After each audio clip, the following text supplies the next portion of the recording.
Alright, peace and greetings, YouTubers. Lord, they done gentrified Shea Moisture. I don't know how. I'm telling you, I swear there's a list of things that are on a to be gentrified list. You know, they've already snatched up the Cupid Shuffle. You know, Kwanzaa's probably next on the list. All it's going to take is one episode of Big Bang Theory. They'll have a Kwanzaa-themed episode, and then that'll be snatched up. But I tell you what, the one thing they better not ever touch is Maze and Frankie Beverly's Before I Let Go. I'm sorry, that's ours. Nobody else can have it. That is for our I don't want to use the word picnic. That is for our barbecue. That's all it is to it. Nobody else is getting that, okay? I don't even want to hear that song on Dancing with the Stars, because, you know, they slaughter every cover they do of any song on that show. Y'all better not even do it. But anyway, some of you guys had asked me about my 2 cents on the Shea Moisture situation on my social media, and so I went to go see what was going on because I had no idea that Shea Moisture was even in some kind of debacle. And so when I looked, they were like the #1 trending topic, and I was like, oh Lord, there's a recall. All my hair is about to fall out in the morning. But it was like, no, there's no recall. They just had an ad, and everybody's pissed off. So I watched the ad, and in the ad, you know, it opens with a black woman. She's saying she's sharing her experience about, you know, growing up as a young woman and, you know, trying to get products and, you know, everything about her hair and everything like that. And I'm like, okay, that sounds about right. I don't see what everybody's tripping about. And then the camera pans to 2 white women with like red hair, and they're talking about their experience with hair and everything. I said, oh, that's a little different. Side note, for anybody who doesn't know, Shea Moisture is like a black-owned hair care product that usually black people often use it for their specific style of hair. But anyway, so the white women are talking. I was like, oh, okay, all right. I see. We're trying to expand a little bit. We're trying to be a little bit more global, I think. And so after the 2 white women finish speaking, then it goes to another white woman. Wait a minute, how many white people are going to be in this commercial? I'm confused. Okay. And so the white woman says her thing, and the commercial does this commercial thing, and at the end of the commercial, there's like a collage of all these different women. And, you know, there's like 2 or 3 black women sprinkled in there, but it's a lot of white women. And I'm like, what's going on here? And so, long story short, the commercial is very interesting because, one, Shea Moisture is a product that, again, like I said, caters to the black demographic because of the type of hair that we have. It's very hard for a lot of us to find the products that we would like in regular everyday stores or in regular everyday products, because these regular everyday products are not really regular. They're really just for one demographic of people because everybody else is not considered regular in this society. But anyway, you know, and so I'm looking like, that's interesting. And so I look at the response on Twitter, everybody's going off. You know, oh, F this, F Shea Moisture. So some people are like, boycott. And the other demographics are like, no, let's not boycott. You know, we still got to support our businesses. Let's just hold them accountable. And Shea Moisture actually released a statement. And they're like, you know, we messed up. We apologize for pulling the ad. We didn't realize we were erasing this, that, and the third. And, you know, so it's a whole lot going on. My 2 cents is, yeah, and by the way, they were saying that, you know, one of the reasons that they were including white women was because they were trying to be more inclusive and expand the brand because it's competitive and they have to stay on top of things and, you know, everything like that. And so my 2 cents is this. I don't see a problem with expanding or branching out or trying to bring in, you know, new audiences and new consumers. But the issue is when you start erasing blackness to try to appeal to other groups of people because you're afraid that something being too black may make other groups of people uncomfortable, that's the problem. Like, my thing is, if somebody is uncomfortable with my blackness, that's not my problem. I'm not going to whitewash myself to keep other people comfortable, because at the end of the day, the burden is not on me. The burden is for the other person to look within themselves and get over whatever issues they have. And so that's the same idea I had about the whole Shea Moisture thing. If you want to market the product to other groups of people outside of just black men and black women, that's fine. But you can't erase all the black people who are, you know, the beneficiaries of that product, because at the end of the day, that is the demographic that got you to where you are, to the point where you can even have the money to release and produce a high budget commercial that you can market to white people. You know what I mean? Like, at the end of the day, when you're looking at the numbers, I was reading something where it said like 80% of the consumers are black women who were buying Shea Moisture products. And I'm sure another 10 or 15% are black men, because let's be honest, men, we're not all too hyper masculine to admit that a lot of us got Shea Moisture or Cantu or something else like that under our sink if we don't have wavelength hair.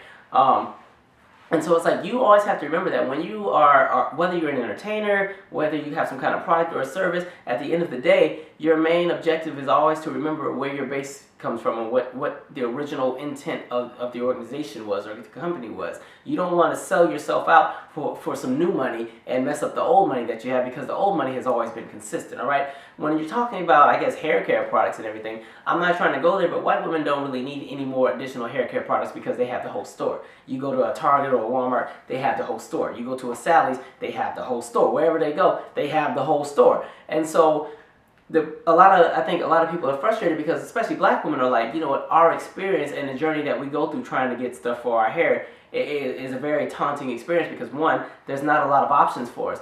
And now that we finally found something, Shea Moisture, it's like, oh, well, we don't need you anymore because y'all, we've gotten all the money we need from the backs of working class black Americans and middle class black Americans. And now that you guys have gotten us to where we need to be, we're going to kind of move, we're going in a new direction.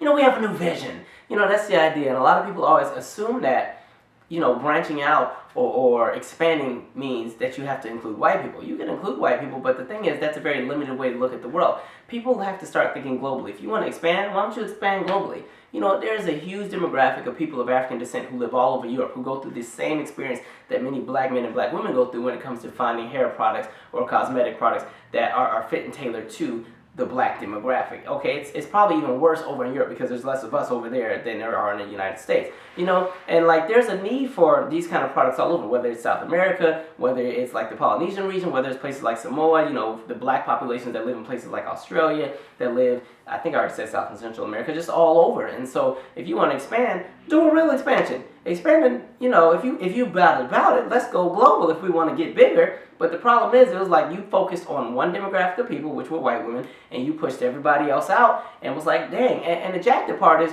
the few black women who were in the collage at the end of the commercial didn't even have speaking parts. Like, you literally erased all the blackness out of the ad. And I see what y'all did with the black woman that you chose to represent the entire black demographic in the beginning of the commercial. You know what I mean? And that's the other issue I have is, like, when it comes to black representation, there's this notation that as long as you got one of us in there, we're good. Because one black person fits everything. Because for some reason, people think we're a monolithic group of people when it comes to opinions and looks. And so if you're talking about hair texture, she has a hair texture that is not the say-all, be-all hair texture for every kind of black person that exists. All right? So a woman who has my same kind of hair texture can't relate to the woman who opened up the commercial because she has a different grade of hair. You know what I mean? And so it's important that you don't lose your base, or you don't lose sight or lose focus of where you're, where everything is supposed to be originated from. All right?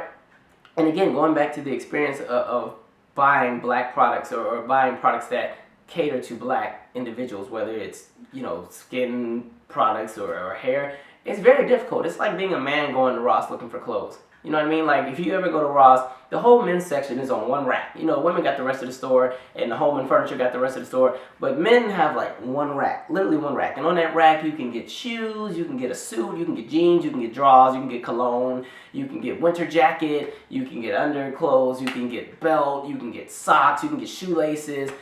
All of that is on one rack, and there's not a whole lot of variety. So if you're somebody with, like, a small frame like me, there's nothing that's going to be on your size. You're going to have to go to the kids department to find some clothes. But anyway, that's the experience. So you want to make sure that you don't burn that bridge with that core demographic, because if you were to, let's just say Shea Moisture was like, you know what, let's just pause. We want to really focus on just white women. How do you know that white women are even going to buy the product? Because they got enough Pantene, Provine, and L'Oreal and everything else that they got to. Who wants to take the gamble on a new product when they've been getting products? And what I found interesting with the commercial was, like, when the white women were speaking, they were speaking as if they had a hard time finding products that fit them. And I'm like, I don't know if I buy that, because the entire beauty and cosmetic industry has been built around you all. And so literally, when it comes to, like, white women and products that they need, there is variety. They have everything. All right? When it comes to black folks, black men, black women, we don't really get a whole lot.